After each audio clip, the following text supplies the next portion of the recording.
ഷാരൂഖ് ഖാന്റെ വസതിയായ മന്നത്തിൽ വനം വകുപ്പിന്റെയും ബൃഹൻ മുംബൈ മുനിസിപ്പൽ കോർപ്പറേഷന്റെയും സംഘം പരിശോധനയ്ക്കെത്തി. ബാന്ദ്രയിലെ മന്നത്തിന്റെ നവീകരണ പ്രവർത്തനങ്ങൾ നടക്കുന്നതിനിടെയാണ് പരിശോധന. കെട്ടിടത്തിന്റെ പുനർനിർമ്മാണ പ്രവർത്തനങ്ങൾ തീരദേശ നിയന്ത്രണ മേഖലാ നിയമങ്ങൾ ലംഘിച്ചെന്നാണ് ആരോപിച്ച് ലഭിച്ച പരാതിയെ തുടർന്നാണ് വനം വകുപ്പിന്റെയും BMC ഉദ്യോഗസ്ഥരുടെയും സംയുക്ത സംഘമാണ് പരിശോധനയ്ക്കെത്തിയത്. RTI പ്രവർത്തകൻ സന്തോഷ് ദൌക്കർ നൽകിയ പരാതിയെ തുടർന്നാണ് സംഘം ഷാരൂഖ് ഖാന്റെ വസതിയിലെത്തിയത്. സൈറ്റിൽ നടക്കുന്ന നവീകരണ പ്രവർത്തനങ്ങൾ നിയമാനുസൃതമാണോ എന്ന് വിലയിരുത്തുക എന്നതായിരുന്നു സന്ദർശനത്തിന്റെ ലക്ഷ്യം. അറബിക്കടലിന്റെ സാമീപ്യമാണ് തീരദേശ നിയന്ത്രണ മേഖലാ നിയമങ്ങൾ ഇവിടെ ബാധകമാകാൻ കാരണം.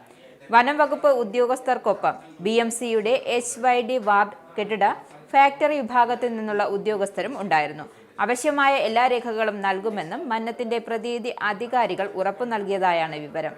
ഈ വർഷം മെയ്യിലാണ് മന്നത്തിലെ നവീകരണ പ്രവർത്തനങ്ങൾ ആരംഭിച്ചത്. പ്രധാന ഹെറിറ്റേജ് ബംഗ്ലാവിന് സമീപമുള്ള അനുബന്ധ കെട്ടിടത്തിൽ 2 പുതിയ നിലകൾ കൂട്ടിച്ചേർക്കുകയാണ് ഇതിൽപ്പെടുന്നത്.